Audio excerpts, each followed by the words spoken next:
parents!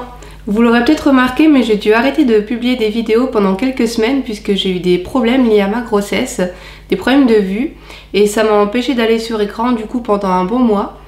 Et du coup, je me suis dit que j'allais un peu vous expliquer ce qui m'était arrivé au cas où d'autres mamans seraient dans le même cas, puisqu'au début, j'étais assez inquiète, et au final, maintenant, j'arrive bien à vivre avec, et la preuve, j'arrive même à refaire une vidéo aujourd'hui. En fait, depuis 34 semaines d'aménorrhée, je fais des crises de migraine ophtalmique avec aura. Donc en fait, les auras, c'est des troubles de la vision. Donc chez moi, ça se manifeste par des petites taches blanches devant les yeux. C'est des taches qui sont un peu scintillantes. D'ailleurs, ça fait un petit peu effet strombinoscope sur le pourtour de la vision. Et il me manque une bonne partie de mon champ visuel quand je fais des crises. Donc c'est assez handicapant, je peux plus conduire, ce serait trop dangereux, je peux plus lire et je suis très limitée du coup dans mes activités quand j'ai ces crises. Pas toujours, mais parfois c'est associé à des pertes de sensibilité au niveau de la main gauche. Donc j'ai vraiment des fourmillements, l'impression que le bras est complètement endormi. Et donc ça c'est pas systématique, mais quand ça m'arrive, je sais que généralement il y a les scintillements qui vont arriver très peu de temps après. Donc ces deux symptômes là, c'est la première phase. Généralement ça dure 1 heure. Et ensuite arrive la migraine ophtalmique. Donc c'est des migraines qui sont vraiment très très fortes, des grosses douleurs au niveau de la tête avec le fait de plus supporter la lumière, le besoin d'être dans le noir. Et l'idéal, c'est de réussir à s'endormir, comme ça la douleur elle passe beaucoup mieux que si on reste éveillé et qu'on essaie de continuer à faire des activités. Alors en général, je prends du paracétamol si je suis pas endormie, mais maintenant je commence par avoir l'habitude, dès que je vois les premiers symptômes, j'essaie d'aller au lit et de m'endormir, comme ça m'évite de prendre des médicaments et ça fait que la crise passe beaucoup mieux. Par contre, si j'ai le malheur de me réveiller en plein milieu de crise, après c'est impossible de me rendormir parce que je suis vraiment très très mal. Et en plus, souvent il y a des nausées qui sont associées et je me sens vraiment très très mal, une sensation de pas être bien sans pour autant pouvoir dire vraiment quoi, mais je suis vraiment très très mal en fait quand je fais ces crises de migraine ophtalmique. Ces crises sont venues du jour au lendemain. En fait, c'était suite à une consultation chez ma sage-femme. J'ai commencé à avoir ces troubles de la vision et puis ces fourmillements dans la main.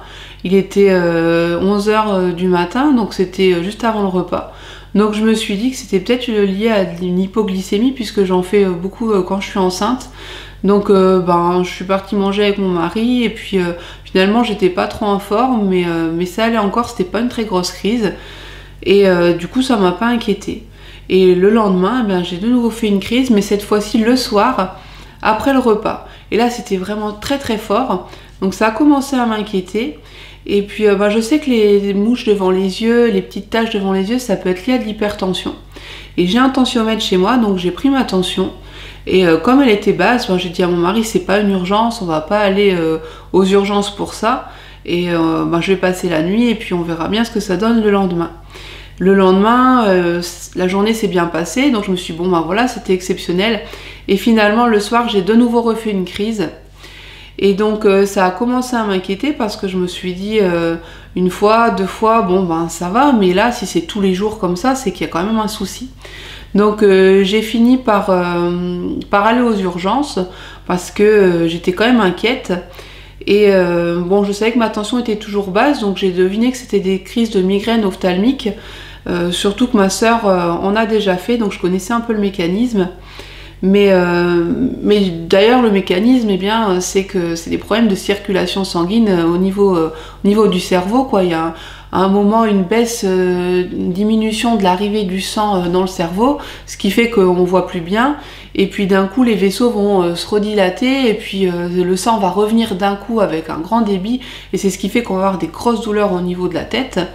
Mais je me suis dit, s'il y a des soucis comme ça plus haut, peut-être qu'au niveau de mon bébé, au niveau du placenta, il y a aussi des soucis. Donc je suis allée aux urgences, je me suis dit tant pis, je peux pas attendre de voir mon gynécologue pour lui en parler. Donc là-bas en fait, c'était pas un problème classique lié à la grossesse. Donc ils n'ont pas fait grand chose. Ils ont dit ben en fait tout ce qu'ils recherchent c'est des problèmes si j'avais des contractions, si je sens plus mon bébé bouger, mais là pour des migraines ils n'avaient rien à faire. Ils n'ont pas fait non plus de bilan. Elle a juste fait un monitoring pour être sûre que bébé allait bien. Et donc moi ça m'a beaucoup rassurée parce que j'avais peur qu'elle se sente mal aussi pendant la crise. Et au final pendant la crise le monitoring était bon. Et en gros, ce qu'elle m'a dit, la sage-femme des urgences, c'est qu'il faudrait que je fasse avec jusque fin de grossesse, et puis qu'il serait encore temps après la grossesse, si ça continue, eh bien de faire des explorations et puis de trouver une solution. Mais pour l'instant, donc il n'y a rien à faire, il faut que je fasse avec jusque l'accouchement. J'ai donc cherché les facteurs qui déclenchaient les crises de migraine ophtalmique pour essayer de ne plus en avoir ou alors au moins pour les diminuer. Donc le premier facteur que j'ai trouvé c'était la luminosité importante et les éclairs lumineux. Donc chez moi ça a été assez flagrant, j'ai vu que c'était le principal facteur déclenchant de ces crises. Donc par exemple j'ai déjà déclenché des crises juste avec un contre-jour dans ma maison par rapport à une fenêtre, ou alors en allumant la lumière dans la salle de bain. Le téléphone portable aussi a une lumière qui est vraiment très agressive que je supporte plus du tout. Ça m'est arrivé de déclencher une crise parce que je voulais appeler le laboratoire pour prendre rendez-vous, et juste le fait de chercher le numéro de téléphone du laboratoire sur internet, ça m'a déclenché une crise de migraine. Ensuite dans les facteurs il y a aussi le stress qui est cité. Alors c'est vrai que la toute première fois que j'ai fait une crise, en fait je rencontrais des toutes nouvelles sages-femmes, puisque j'ai pour projet d'accoucher en maison de naissance, et les sages-femmes qui nous suivent depuis le début de grossesse nous ont laissé tomber du jour au lendemain, parce qu'en fait il y a un burn-out apparemment au niveau de l'équipe, et donc elles ne peuvent plus assurer les suivis. Et du coup le jour où ça a commencé, en fait c'était une journée qui était plutôt positive, puisque j'étais pleine d'espoir, puisqu'on rencontrait des nouvelles sages-femmes d'une autre maison de naissance, et elles ont accepté de nous prendre en charge alors que j'étais déjà bien avancée dans la grossesse. Et étant donné que c'était une situation un peu particulière, elles ont fait une exception. Mais d'un autre côté, c'était aussi un peu de stress de découvrir des nouvelles sages-femmes, de savoir si on allait bien s'entendre avec, si elles allaient être sympas, si elles allaient accepter notre dossier. Donc je pense qu'effectivement le facteur stress était là quand les crises ont commencé. Ensuite, il y a également la fatigue. Donc c'est sûr qu'au niveau fatigue, là en fin de grossesse, je suis extrêmement fatiguée. En plus pour une deuxième grossesse, c'est pas du tout pareil que pour une première. Là je dois toujours continuer de m'occuper de mon plus grand, et il y a des impératifs, il y a des rendez-vous, que ce soit pour le plus grand ou pour cette grossesse, donc ce qui fait que je suis extrêmement fatiguée. Et j'ai remarqué que sur les journées où je faisais beaucoup d'activités, je déclenchais plus facilement des crises, ou alors si j'avais des rendez-vous et que je devais me lever très tôt le matin, c'est pareil, c'est en systématique, ça déclenche une crise quoi. Gros, si je me lève à 6h30 du matin, je suis quasiment sûre de faire une crise dans la journée. Et le dernier facteur qui peut déclencher des crises de migraine ophtalmique avec Aura, c'est les bouleversements hormonaux. Donc pendant la grossesse, on n'a pas le choix, je suis en plein dedans, il y a plein de changements hormonaux. Mais du coup ça, je peux rien y faire, mais ça explique aussi que ce soit arrivé comme ça du jour au lendemain en fin de grossesse. Depuis ces dernières semaines, j'ai donc essayé de trouver des solutions pour mieux vivre avec ces migraines ophtalmiques, et surtout essayer de les espacer. Donc en fait j'ai travaillé un peu sur les facteurs déclenchants et j'ai essayé de les diminuer. Donc premièrement j'ai essayé de diminuer la luminosité et puis les flashs lumineux. Donc en fait j'ai arrêté d'utiliser mon téléphone portable car je me suis rendu compte que c'était une lumière qui était vraiment très agressive et qui déclenchait facilement ces migraines. Et sinon au quotidien je me suis mis à porter des lunettes de soleil, et ça m'a vraiment amélioré mon quotidien, et ça a vraiment diminué les crises. Donc maintenant j'arrive à en faire plus que 2 par semaine, ce qui est vraiment hyper confortable parce que tous les jours c'était vraiment invivable. Donc en fait dès que je me lève, avant d'allumer la lumière, je mets mes lunettes de soleil, elles sont tout le temps sur ma table de chevet, et je les retire le soir, quand j'ai éteint ma lampe de chevet, je pose mes lunettes. Donc en gros j'ai mes lunettes de soleil 98% du temps sur la journée, si c'est pas plus. Je les enlève juste de temps en temps. Par exemple si je dois sortir, amener mon fils à la crèche, pour le déposer et faire les transmissions aux auxiliaires, ben, je retire quand même mes lunettes parce que c'est vrai que c'est quand même plus agréable pour leur parler de par les lunettes de soleil. Je les retire aussi, ben, par exemple quand je suis dans la maison et que je veux voir quelque chose un peu plus en détail, parce que mine de rien, eh bien, c'est l'hiver, et bien en fait je suis quand même très souvent dans la pénombre.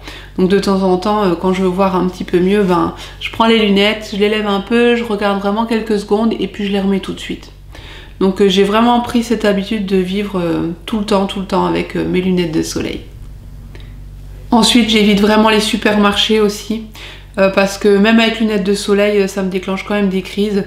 Les supermarchés, c'est vraiment hyper lumineux, c'est une catastrophe pour moi. Et en plus, c'est très fatigant quand on est enceinte. Donc ça va aussi jouer sur le facteur fatigue. Donc les supermarchés, ça c'est fini, il n'y a que mon mari qui fait les courses. Là, je peux vraiment plus aller faire les courses, c'est devenu trop compliqué pour moi.